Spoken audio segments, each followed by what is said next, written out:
Qué bendición, qué panorama más precioso. Hoy es un día muy especial, muy especial. Estamos ante un espectáculo de la potencia salvadora de nuestro Dios, de su misericordia, de su gracia, de su amor. Cuando uno mira para allá y también conoce muchas de esas historias, uno puede celebrar la gracia del Señor, el amor del Señor, su gloria, su belleza, su potencia. Tenemos un grupo grande de hermanos que han decidido obedecer al Señor, bajando a las aguas del bautismo y dar así un testimonio público. Decir a todos, decir al mundo que han puesto su confianza en Jesús, que lo han reconocido y abrazado como su Rey y como su Salvador y como el tesoro de su alma. El bautismo es una ordenanza instituida por el Señor. Es un mandato que el Señor dio, que consiste en el acto de la Iglesia de confirmar y simbolizar la unión del creyente con Cristo, con todo lo que esto implica, y lo hace sumergiéndolo en el agua y, por supuesto, levantándolo del agua. No vamos a dejar a ninguno en el fondo.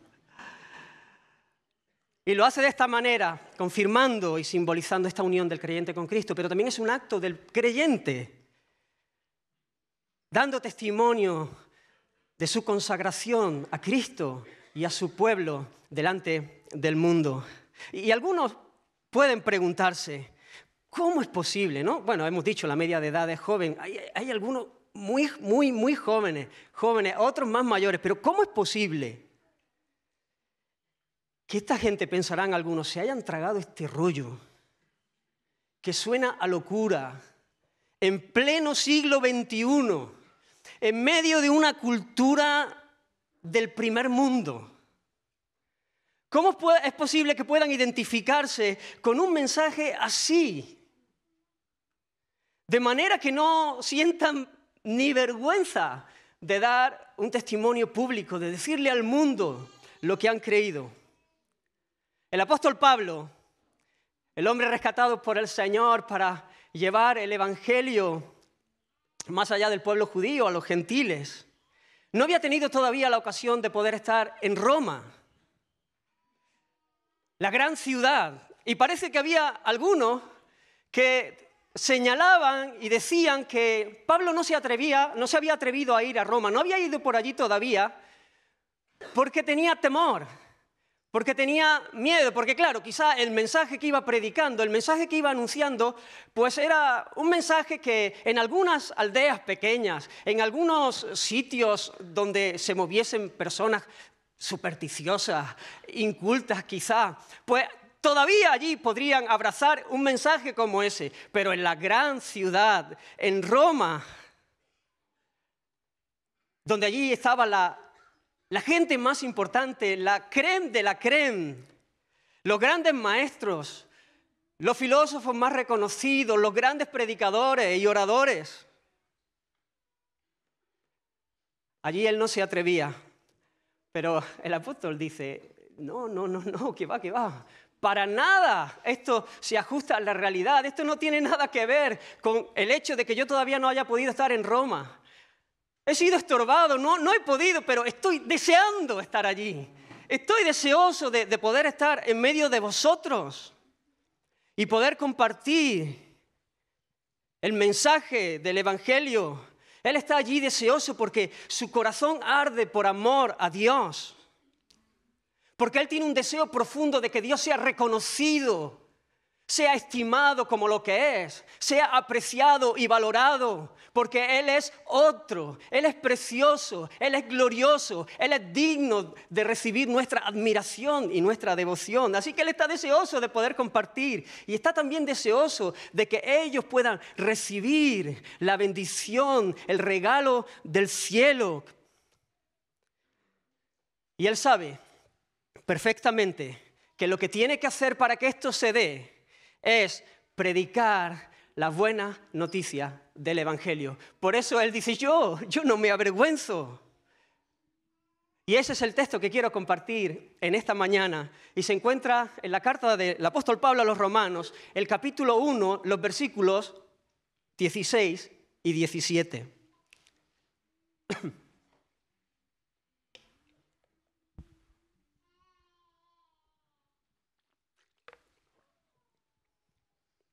Y dice la palabra del Señor: porque no me avergüenzo del Evangelio, porque es poder de Dios para salvación a todo aquel que cree. Al judío primeramente y también al griego, porque en el Evangelio la justicia de Dios se revela por fe y para fe, como está escrito, mas el justo vivirá por la fe. Vamos a orar una vez más. Señor, te necesitamos, Dios mío. Háblanos tú, Señor. Muévete en medio nuestras, Señor. Extiende tu mano potente y sigue salvando, Señor. Sigue alumbrando nuestros ojos para que podamos conocerte y admirarte, Señor, como tú mereces. En el nombre de Jesús. Amén. Hay una realidad que nos es común a todas las personas. Una realidad que nos une a toda la raza, a toda la humanidad, y es nuestra necesidad de salvación. El Evangelio es poder de Dios para salvación. Hay una necesidad de salvación. Todo lo que existe ha sido creado por Dios con un propósito y con una precisión perfecta. Él es el creador de todo, de todas las cosas. Y después de acabar él su obra, él dijo: es bueno en gran manera, es perfecto. Y cuando Dios creó los árboles y las plantas, él le habló a la tierra diciendo: produzca la tierra hierba verde. Porque el propósito que Dios tenía en su diseño perfecto es que la hierba, las plantas, las flores, los árboles viviesen arraigados en la tierra. Y si arrancamos la planta de la tierra, pues no va a tardar mucho tiempo en marchitarse. La muerte comienza a actuar en la planta en el momento que la cortas, que la desarraiga del lugar diseñado para que pueda vivir. Cuando el Dios Trino, Dios Padre, Hijo y Espíritu Santo, en su diseño perfecto, creó al hombre, Dios no le habló a la tierra. Dios no habló al mundo, Dios se habló a sí mismo. Era una conversación del Dios Trino diciendo: hagamos al hombre a nuestra imagen y semejanza. De manera que separados de Él, estamos muertos, estamos perdidos. Estamos como la flor, como la hierba que es cortada, que es desarraigada de la tierra. Separados de Él, no obtenemos vida. Aunque aparentemente pudiera parecer que aún conservamos vida, como la flor que es recién cortada y la metes en un jarrón y por un tiempo puede seguir luciendo como si viviese, pero sabe que está muerta, sabe que es cuestión de un rato. Dios nos creó, esto es precioso, Dios nos creó para vivir en Él, en su presencia, para caminar en una relación íntima con Él. Y lo hizo porque quiso, no porque tuviese Él ninguna carencia en sí mismo, no porque Él tuviese ninguna necesidad, no es que Él se sintiese solo, triste, aburrido, no es que Él estuviese así y entonces dijese: ¿qué hago para salir de esta monotonía? No tenía ninguna necesidad el Señor para crearnos. Él lo hizo no porque quisiera demandar algo de nosotros, sino porque Él quería compartir con nosotros, porque Él quería compartir de su dicha, de su alegría. Él vivía pleno, completo, satisfecho, feliz, como no se puede ser más. Pero en su plan perfecto, Él lo que quiso es compartir esa dicha con nosotros. Por eso nos creó, para que pudiésemos entrar a experimentar el gozo de la comunión que había en Dios. Que pudiésemos experimentar el amor de Dios. Que pudiésemos experimentar la vida abundante, la vida feliz, la vida verdadera, la vida eterna. Que como dice Juan en el capítulo 17, se trata de conocerle, de conocer a Dios. Y Dios creó a nuestros padres, Adán y Eva y los puso en el huerto para que pudiesen disfrutar de esa comunión, para que pudiesen disfrutar de su presencia, de su amistad. Pero la gran tragedia de la raza humana es que ellos no abrazaron el plan glorioso que Dios tenía para ellos. El plan glorioso que había trazado el Creador, el que los había formado, el que los había hecho y por lo tanto tenía autoridad sobre ellos. Y se rebelaron contra Él y le desobedecieron. Y no tuvieron en cuenta su mandamiento, sino que lo traspasaron. ¡Qué locura! La criatura finita rebelándose contra el Creador eterno, todopoderoso, rebelándose contra su propósito perfecto, pensando que ellos podrían tener un plan mejor, un plan superior. Y ahí intentaron buscar su propio reino. Ellos quisieron ser independientes, buscando su propia gloria. Y por causa de esta rebelión, fueron expulsados lejos de la presencia de Dios. O lo que es lo mismo, lejos de la vida abundante. Lejos, separados, como la flor cortada de la tierra. Así que en Adán nos dice la Escritura que toda la raza cayó. Su pecado es el nuestro porque él actuaba como nuestro representante. Y todos heredamos de él una naturaleza corrompida, esclava del pecado. Todos somos pecadores y por eso pecamos, por eso todos pecamos. Por eso uno puede mirar su vida y ver la tragedia del pecado, aunque estemos acostumbrados a él. Pecamos porque hemos heredado esa naturaleza, porque hemos caído, porque hemos sido desarraigados del lugar de su presencia. Y es muy sencillo ver esto. Todos aquí tendríamos cosas de las cuales nos avergonzaríamos si saliesen en esa pantalla, cosas que hemos pensado, cosas que hemos hecho, que sabemos que son malas, perversas y que evidencian la realidad de nuestro corazón perdido, separado de Dios, corrupto.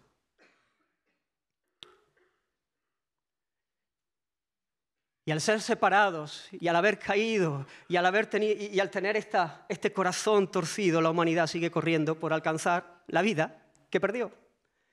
Sigue corriendo por alcanzar la vida abundante. Sigue corriendo para todos los lados intentando buscar la dicha, la felicidad. Todo el mundo persigue la felicidad porque hemos sido creados por diseño para eso. Y hay una sed profunda en el alma de querer alcanzar la dicha. Pero ¿qué pasa? Que corremos a ciegas. Corremos para todos lados, comenzamos a buscar en las cosas que Dios ha creado, en las criaturas y en las cosas creadas, lo que solo Dios puede satisfacer. Fuimos creados para vivir en su presencia, fuimos diseñados con una sed que solamente puede proveer, que solamente puede saciar la vida de Dios. La comunión con Dios, pero ahí estamos corriendo tras el dinero, tras la fama, tras el sexo, tras la buena comida, tras los placeres finos, tras un montón de cosas, relaciones de amistad, relaciones románticas, no sé, un montón de cosas, intentando encontrar en ellas el cielo. Pero una y otra vez nos damos cuenta de la frustración que hay. Y cuando pensamos que vamos a alcanzar el cielo, nos damos cuenta que sigue habiendo un vacío, sigue habiendo una sed. Es así como los fuegos artificiales, brillan, parecen preciosos, pero en un instante cuando uno va a echarle mano ya todo está oscuro otra vez. Porque dura un instante y entonces la sed sigue creciendo. Solo en Dios podemos ser plenamente satisfechos. Pero el pecado nos ha reventado la vida. Nos ha dejado sin esperanza. Porque nos imposibilita para estar en el lugar de la vida. Por nuestro pecado ya no somos aptos para estar en el lugar de la vida abundante, en el lugar de su presencia. En la presencia del Dios que es bueno y que es santo y que aborrece el pecado. El Salmo 24 dice, ¿quién subirá al monte de Jehová?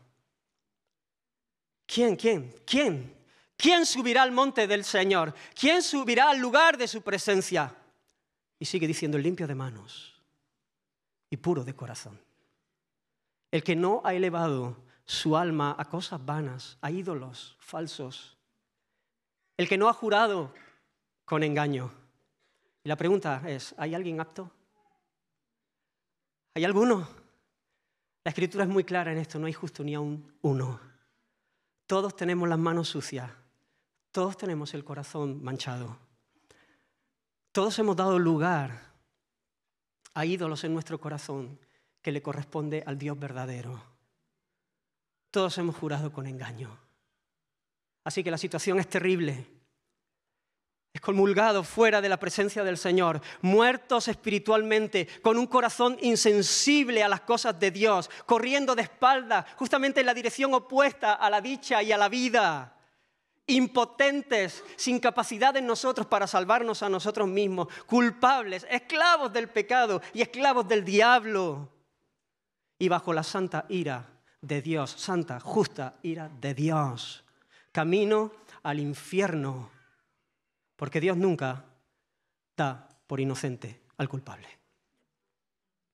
Algunos no pueden entender la bondad de Dios y su amor a la luz del infierno. Y dicen, no, si Dios es bueno no puede mandar a la gente al infierno. Y a veces que pensamos que el amor de Dios y la ira son términos contradictorios. Pero no es así. Son dos caras de la misma moneda. El que ama se aira contra todo lo que va en contra de lo que él ama. El que ama la justicia aborrece la maldad. Y muchas veces pensamos que el infierno es un castigo excesivo. Distorsionamos la bondad y el amor de Dios porque hemos perdido de vista la gravedad de nuestra condición, la gravedad de nuestra rebelión, de nuestro pecado. Y perdemos de vista la justicia y la bondad de Dios. La gravedad del pecado, y no me canso de decir esto una y otra vez, es directamente proporcional a la dignidad del ser contra el que se atenta. Porque no es lo mismo que yo mate una rata aquí, que pase y yo la mate, que te mate a ti. Porque aunque yo estoy haciendo la misma acción, yo estoy cometiendo la misma acción, la gravedad es infinitamente diferente, superior, la de matar a un hombre que matar a una rata. ¿Por qué? Porque el hombre tiene una dignidad que no tiene la rata. Y nuestro pecado es contra Dios y la dignidad de Dios, del ser de Dios, es muy, muy, muy superior a la nuestra.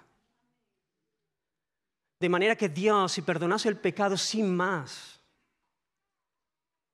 lo primero mentiría y lo segundo sería perverso.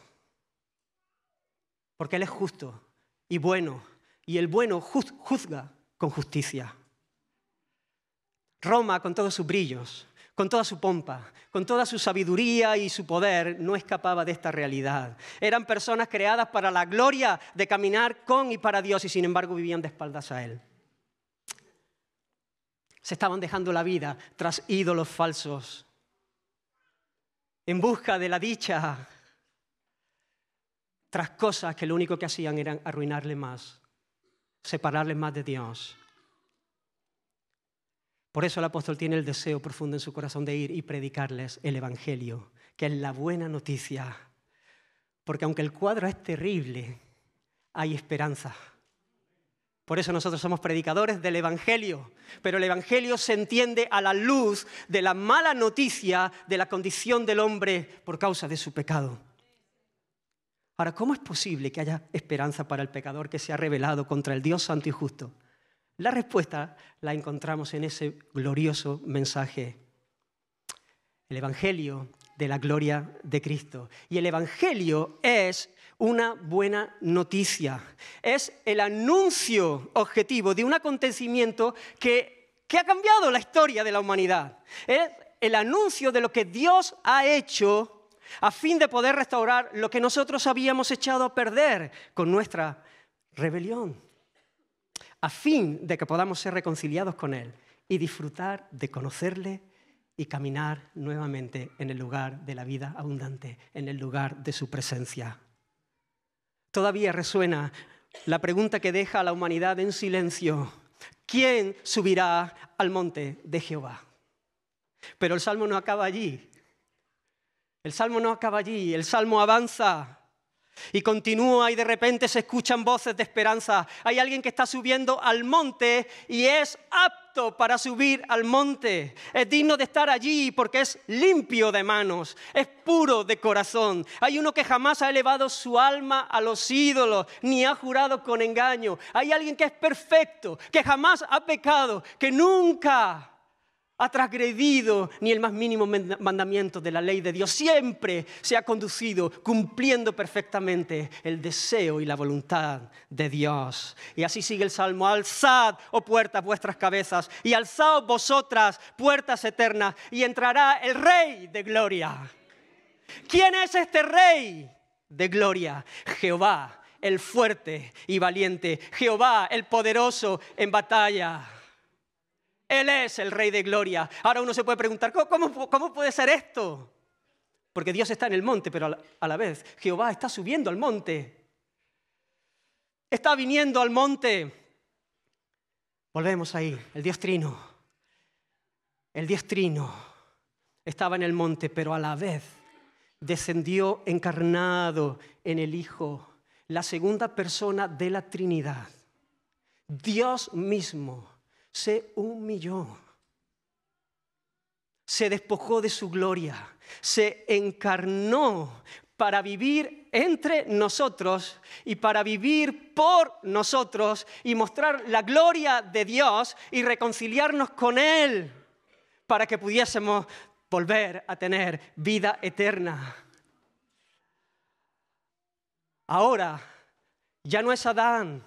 Ese es el postrer Adán. De la misma manera que fuimos representados en Adán y por su pecado toda la raza cayó. Ahora, el Cristo de Dios, hecho como uno de nosotros precisamente para podernos representar, vivió una vida perfecta, cumplió la ley perfectamente. Y cuando lo que merecía era el bien hecho del Padre, el beso, el abrazo del cielo, ocupó el lugar que nosotros merecíamos en aquella cruz y sufrió el castigo que merecían nuestros pecados. Sufrió Él el castigo, como hemos leído al principio, de nuestra paz. Jesús sobre aquella cruz es la demostración más potente de la gracia de Dios, de su compasión, de su amor sublime. Y no solamente de su amor, sino de su justicia, como decía. Porque Dios de ningún modo da por inocente al culpable. Así que mira la cruz. Allí está Jesús clavado, desnudo, reventado por los azotes y puñetazos, llenos de heridas y de escupitajos, sufriendo la burla de la mayoría.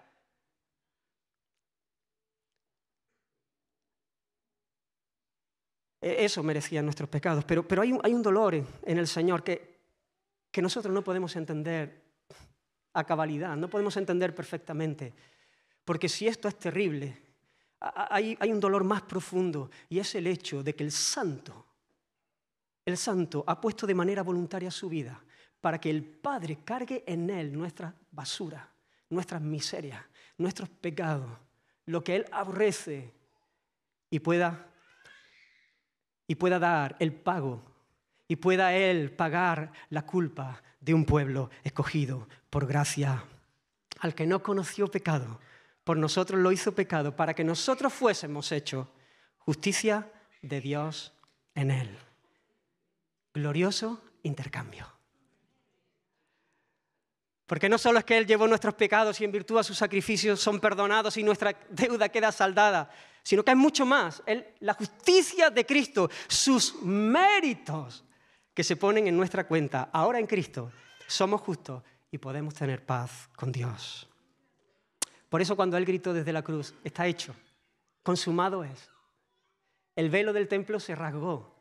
En ese momento cuando Él entregó el Espíritu, el velo se rasgó y se rasgó de arriba abajo porque no es el hombre el que rasga el velo, es Dios rasgando el velo, evidenciando que nuevamente tenemos acceso al lugar de su presencia. El velo del templo que separaba el lugar santísimo donde estaba el arca de Dios y el lugar santo y donde allí no podía entrar nadie, solamente el sumo sacerdote una vez al año, se rasgó, dando evidencia que por el sacrificio de Cristo ahora nosotros podíamos volver al lugar de la vida abundante, de la dicha, al lugar para el cual nosotros habíamos sido creados, habíamos sido hechos.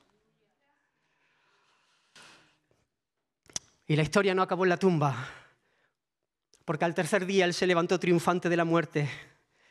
Y este fue el hecho histórico que confirma que el Padre había aceptado su sacrificio a nuestro favor. Que el plan redentor había sido consumado. La resurrección de Cristo estaba confirmando que todo estaba hecho. Que con una sola ofrenda Él había hecho perfecto para siempre a los santificados. A Él sea la gloria, a Él sea el honor por los siglos de los siglos.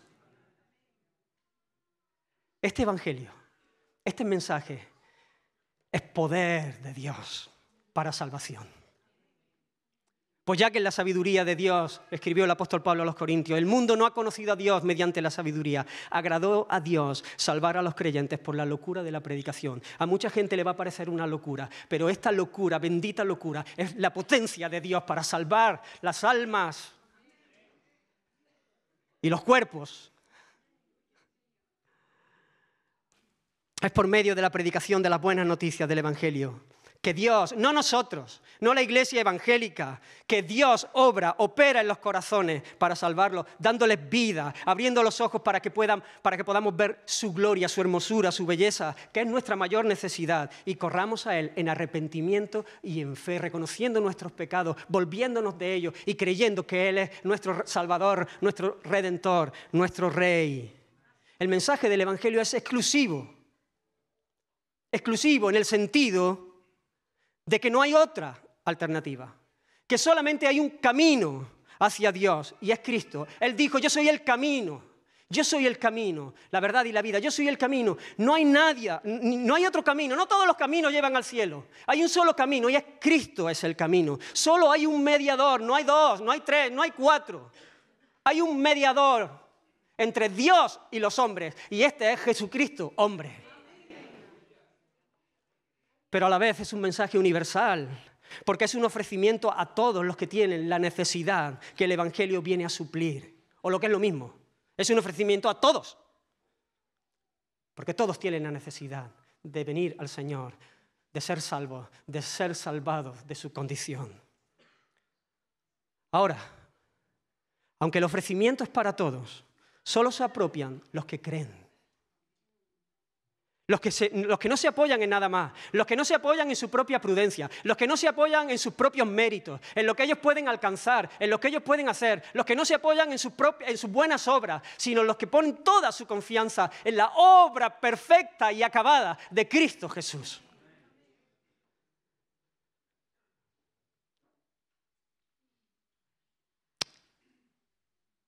Ponen toda su confianza en lo que Él ha hecho, en su nombre.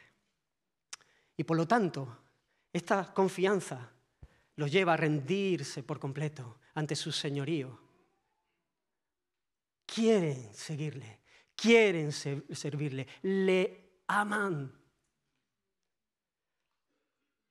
Y tienen la capacidad, por la gracia de Dios, no solamente de tener perdón de pecados, sino de ser transformados a la imagen del Hijo por la obra de Dios en nosotros. Porque cuando uno recibe la vida y responde en arrepentimiento y fe, se convierte en morada de Dios en el Espíritu. El Espíritu Santo viene a nosotros y nos capacita. Dice que Él produce el querer como el hacer. Hay un amor por lo que Dios ama, por la voluntad de Dios. Y hay una capacidad y hay un poder. Así que quiero y puedo hacer lo que antes para mí era imposible, vivir de acuerdo a la voluntad del Señor. Ahora, te pregunto, ¿hay un mensaje más glorioso que este? ¿Hay un mensaje más importante que el mundo pueda escuchar? Tenemos un Dios admirable. Cristo es precioso para nosotros, por eso lo decimos con la boca llena. Porque hemos experimentado su abrazo, porque le hemos visto por su gracia. Y por esto no nos avergonzamos del Evangelio, porque es poder de Dios para salvación a todo aquel que cree. Por eso, todos aquellos que están vestidos de blanco quieren dar testimonio público de su unión con el tesoro de su alma, que es Cristo A lo mejor es la primera vez que has escuchado este mensaje, o quizás no, lo has escuchado muchas veces. Muchos de ahí lo escucharon muchas veces, antes de responder. Pero la cuestión no es si has escuchado este mensaje, o es la primera vez que lo escuchas, o si lo has escuchado un montón de veces. La cuestión es cómo vas a responder ante esta verdad, ante esta buena noticia. Si tú nunca has rendido tu vida al Señor, yo te llamo hoy, te ruego, corre a Él en arrepentimiento y en fe. Si nunca has confesado tus pecados, hoy es día de salvación. El Señor está en medio de nosotros, por su Espíritu. Él está aquí. Él es poderoso para transformar nuestras vidas, para salvarnos, para darnos un futuro y una esperanza gloriosa, para volvernos al lugar de la alegría, de la vida abundante. Si hoy la has visto como la provisión del cielo para tu necesidad más profunda, corre a Él, responde y experimentarás el perdón, la gracia, la alegría y pronto querrás dar testimonio a todos de lo que el Señor ha hecho en tu vida. Vamos a orar. Señor, te bendecimos. Te damos gracias por tu obra perfecta, por lo que tú has hecho a nuestro favor. Gracias por lo que significa nuestra unión contigo. Señor, te ruego por cada persona en este lugar.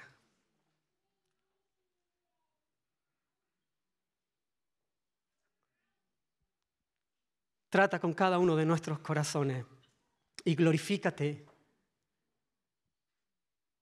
Glorifícate, Señor, en medio de esta congregación. A ti acudimos, en ti espero, Señor. Tú eres el poderoso Salvador. En el nombre de Jesús. Amén y amén.